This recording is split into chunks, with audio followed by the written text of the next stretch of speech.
Welcome to the IINet BFL Junior Footy Show, third episode for the year, and we're starting to get into a bit of a groove with this. Sean Kelly's my name. In the host chair this week, Liam Brady a little bit under the weather, but we've got a more than adequate replacement for him. The operations manager for our youth girls competition, Matt Wiltshire. Matt, welcome to the show, mate. Thanks, very exciting to be on for the show for the first time, mate. Yeah, good time to make your debut, and of course exactly. Braid's just sooking off and not wanting to be on this week because he reckons he's got a bit of man flu, so... Yeah, no, Brady's a bit soft like that sometimes. He is. I'll be right. That's all right, mate. You'll fill in the shoes. Big show we've got coming up this week. It's very much a Ballarat Football Club show in many ways. We've got Callum Burke, one of the under-16 boys from Ballarat, coming in to have a chat to us about his junior footy. So very much looking forward to that. We've also got a Youth Girls Grand Final segment coming up. Of course, your competition, Matty, with a couple of the Ballarat Football Club girls, Emma Lynch and Laurie Stepnell, and of course a nice bright shiny premiership cup that we've got as well. So good to have a chat with them. And of course our Crockers Menswear Most Valuable Netballers for the week. From rounds 5 and 6, Isabel Hoy from North Ballarat and Jaya Keogh from the Lake Wendouree Footy Club, and going to be a really interesting show with those girls. So let's crack straight into the guests, mate. We'll have a chat to Callum Burke from the Ballarat Football Club. Welcome back. Joining us this week from the Ballarat Football Netball Club, one of the under-16 players, Callum Burke. Cal, welcome to the Footy Show, mate. Thanks for having me. Talk to us a little bit about your form, because you're playing both the under-16 seniors and reserve side. So how's your year been, mate? Yeah, it's been an interesting year playing in both the seniors and reserves. Yep. The seniors haven't been going too well. It's been struggling a little bit on the bottom of the ladder. But the reserves seem to be going pretty well. Play finals in the reserves? Yeah, playing finals. Very, very good. You looking forward to that? Yeah, can't wait. How many games do you play both on the same weekend, or do you play 1 week in the ones, 1 week in the twos? How's it go? I have been playing both games sometimes, but usually played one game in reserves next week. Whereabouts have you been playing? In the reserves, been playing on ball. Good. Yeah. Getting a kick? Yeah, getting a few kicks. Good stuff. Mate, how long have you been playing with Ballarat for?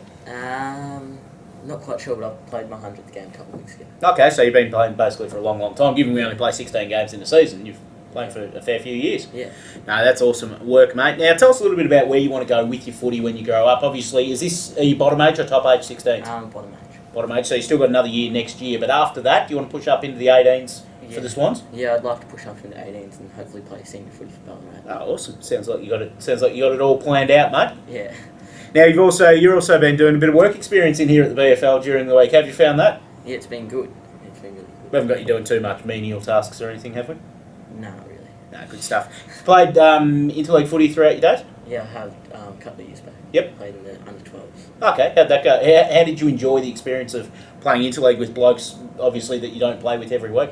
Yeah, it was good. I made a few good friends, and Yep. it was different. It was a bit difficult playing against better players. Yep. Yeah, it was really enjoyable. Apart from yourself, who do you reckon's the player that we need to look out for in the Ballarat under-16 reserves team come finals time? Probably Bailey Vanderhoovel. Yep. He's been playing really well. He's grown a lot this year, and he's taken it, playing really well. Oh, very good, mate. Well, good luck for that. Thanks for coming on to the show today. Yeah, thank you. And best luck for the finals, and best luck for your last couple of days of work experience too. We'll try not to work you too hard. Yeah, thanks. Callum Burke from the Ballarat Football Netball Club, mate. We're going to have a chat to some of your teammates, so to say. Of course, a couple of the girls from our youth girls competition from the Ballarat Footy Club, Emma Lynch and Laurie Stepnell, heading into their grand final this weekend against the Redan Footy Club.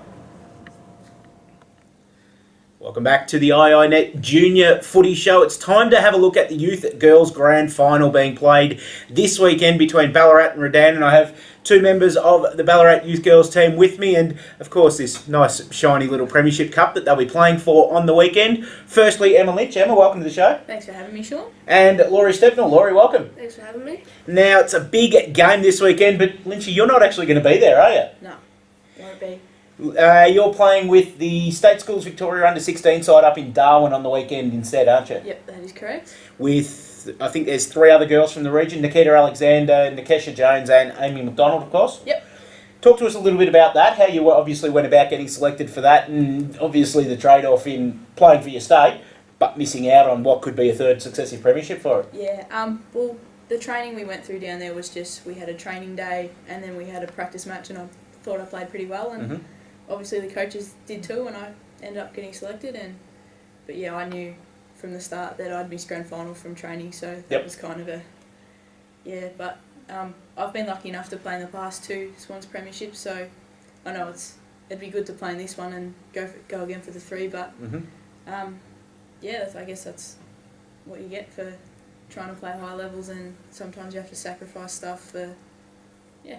Oh, it's a good thing indeed. Now, Laurie, it's obviously going to be a big game. You've played Redan a couple of times this season. You've done pretty well against them. What do you think is going to be the key to winning this premiership and beating Redan on the weekend? I reckon it's just our team, because we're really strong together, like as a team, and on the field. And I reckon if we play as a team, we're gonna probably win.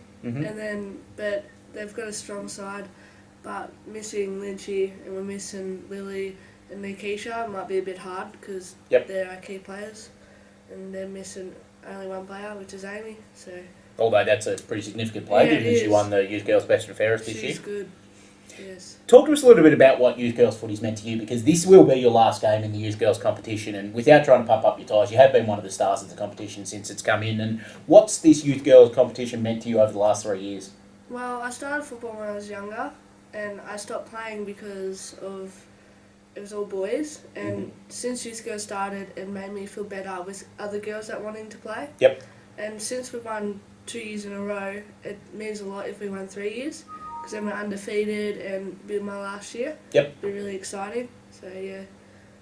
Now, you've obviously played some other footy throughout the year as well with Victoria Country teams at the national championships and everything like that. How was that experience playing for Vic Country this year? It was really different, actually, but it was really exciting since it was the first year of Vic Country. But after having different teams and stuff, it was really exciting to play with not only from countrysides. Metro had their own bit and we had ours, and it was really exciting to play with just country girls instead of just all those Metro ones. It was really exciting. I liked it heaps. Oh, fantastic. Lynchy, let's have a little look at the game this weekend, because we know that you've got stars on your side. Laurie, of course, Abby Cummins, Shannon Simpson, girls like that are fantastic players. But even with Amy McDonald out of the side, Redan are going to be no slouches. Who's the main girls that your team's going to have to try and stop in order to win the premiership? Well, Hayley Smith, of course, running off the full back, who's always impossible to try and get past. So I reckon if we can stop Hayley's influence a bit, then that's our key. And they've got a couple of Jess Rainsford, who's hard running off normally the wing or the centre half forward, so we'll have to watch out for her. Big strong kick, like I think you would have seen from that big barrel from 50 for our interleague game. Yep, so definitely did. if we can shut down that, then I think the girls will go pretty well. How's training been this week, Laurie?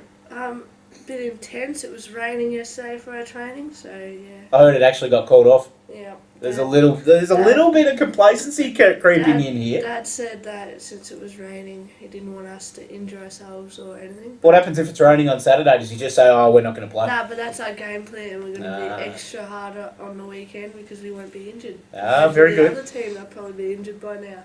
Who do you reckon's going to grab it by the scruff of the neck, apart from yourself, of course, for Ballarat this weekend, and really propel yourselves towards winning the game? I reckon it's a team effort. Yep. But if I would say someone, I would say it would be Megan, because she's really good in the middle, and since she started playing, she's just taken off. And Taylor Bowman as well, fast in the middle. Yep. I reckon they would take it off. Oh, fantastic. It's going to be an absolutely fantastic game, of course. 12 o'clock on Saturday at Marty Bush Reserve at Sebastopol. If you're doing nothing, get down there. It's going to be an absolutely fantastic day. Do you want to touch it for good luck? Yeah. Touching it. Touching it? No, I don't want to jinx it. Don't want to jinx it at all? That's all right. Laurie already has, so it's not going to be a problem at all, girls. Best of luck for this weekend. Obviously, yourself, Laurie, in the grand final. Best of luck. Thank you. And Lynchy, best of luck up in Darwin playing for Victoria as well. Can't wait to hear how you go. Thanks, Sean.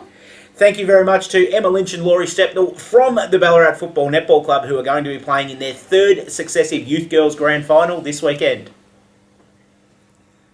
Welcome back to the BFNL Footy Show, proudly brought to you by IINet, of course. We're here this week with our Crockers at Menswear Junior Netball Most Valuable Player Award winners over the last 2 weeks. Firstly, to my right, my round 5 winner, Isabel Hoy from North Ballarat Netball Club. Isabel, congratulations, there's your award. And to my left, or well, screen left anyway, my actual right, but don't worry, that's confusing me as much as it is you. Jay Akio from Lake Wendouree, congratulations, Jay. Jay, talk to us a little bit about your game. You played this weekend. You got the nomination based on your game against Sebastopol this weekend, playing in the under-16Bs. How did the game go? It was good. All the girls, we worked well as a team and stuff, and we played really well and had a good win. So that helped our percentage a lot on the ladder because we needed that. But yeah, we played really well and we went good. So yeah. Good stuff. And Isabel, you play for North Ballarat, so we just assume that you guys win every time you come in. But you got yours from the weekend before. But having said that, you played here at City Oval on the weekend against Redan, and surprise, surprise, had a good win. Yes, yeah, it was a very good win. Yep. It was, the team put in their all and it worked out very well. So Whereabouts in the court do you play, Isabel? I play defence, Yes. normally wing defence. Oh, very good. So you got those nice little moves up and down the court and everything like that? Yeah. What about yourself, Jay? Oh yeah, I play defence too. Yep. Usually goal defence. So Yep. I yeah. thought with the height I was going to say keeper, but goal defence works Yeah, well. yeah. So what's your future ambitions in netball, Joe? I don't know, just keep doing what I'm doing. I suppose I enjoy it. You know, it's good, and you meet a lot of new people out of it and stuff. So, yeah, just keep doing that and having fun with all the girls and yeah. Are the girls that you play with at Lakers, are they your friends that you go to school with? Yeah, or? there's a few, but Yep. I've met a few this year. Yeah, and, fantastic. we're good friends now, so Yep. yeah, it's really good. It makes it all worthwhile when Yeah. you're meeting people from outside of your normal Yeah, it's social good. It's groups, good. doesn't it? Yeah. Isabel, how about yourself? You're still in the under 14, so you've still got a couple of years of junior netball Yeah, left. I do. How are you looking at going? Is it something that you want to do, proceed through the ranks, Pride, Vixens, that kind of thing? Yeah, definitely. It's definitely up there in my Mhm. priorities, and I'd love to continue on with it. So, yeah. Well, if anyone from the Ballarat Pride's watching, here's your future players. Give them about 2 to 3 years' time, under 19 squad, slip them in. They'll do an absolutely fantastic job. Girls, thanks for joining me today. It's been an absolute pleasure having you here. Congratulations on your award. Best of luck. Of course, as we know, you now go in the running to be the Crockers Menswear Netball Player of the Year, which carries a voucher that carries a little bit more weight than that one you've got there. It might actually buy a part of your school uniform, not just a pocket or something like that. So, of course, you can get netball briefs and all sorts of stuff there as well. Yeah. So, enjoy your vouchers. Best of luck on the court throughout the season. We'll be watching with great interest to see how you go, Jaya. Thank you for joining us. Thank you for having me. And Isabel, of course. Well, thanks. It's been an absolute pleasure. Jaya Keogh from the Lake Wendouree Football Netball Club. Big week coming up of junior footy this week, Matty. Last round of junior football and netball across the league. So some very interesting games coming up as we try and sort out some finals positions. Yeah, no, that's right. It's a very exciting time in the Junior Football League competition with obviously teams just outside that 8, for 6, I should say, trying to get in there. So it's going to be a big weekend of junior footy and some exciting results, hopefully. It will be as well. We've also got the Under-10 Lighting Premiership happening at Sebastopol on Saturday, which is going to be very, very exciting with little kids running around all over the place on the 2 ovals out at Sebast. Yeah, no, it should be a very exciting concept for the Under-10s. It's kicking off at 9 o'clock, I think, so pretty much of a warm-up before the Youth Girls Grand Final. So it'd be good to get down and see all the little tackers and then some good quality Youth Girls competition. You mentioned the Youth Girls Grand Final, of course, 12 o'clock at Marty Bush Reserve, Sebastopol. Going to be a great game. Ballarat coming up against Redan. We know that Ballarat throughout all 3 years of the Youth Girls competition undefeated. Will this be the week? I'm not too sure. It's I think the Ballarat girls are pretty confident going into it. Obviously, as very confident, as we saw. Laurie Stepnell's basically said we're winning. Exactly. So, but yeah, as you should be after not losing a game for the 3 years of competition. They've got a really good bunch of girls, a lot of senior players, which really does help. And but missing Nikisha Jones and Emma Lynch is obviously going to be a big negative, I suppose, for them. As 2 top players, both playing under 16 states. So, them 2 out of the team, but along. Saying that, there's a lot of players that will step up, such as Laurie Stepnell. So a lot of good players in their team still. And the last chance to see some of the girls that have been the stars of our Youth Girls competition over 3 years, like Laurie, Abby Cummins, Shannon Simpson, that are playing their last Youth Girls games. Obviously, they go into open age footy next year. So if you haven't seen them play yet, get down and watch, because it's going to be as good a game of footy as you'll see all weekend. I can nearly guarantee that. Yep, that's exactly right. There's some very fantastic girls in them sides. Well, that's the IINet Junior Footy Show for another episode, mate. Thanks for joining us, matey. It's been a pleasure having you in. Anytime. And we'll see you tomorrow out at the Youth Girls Grand Final, and we'll also be back next week with more action on the IINet Junior Footy Show. See you then.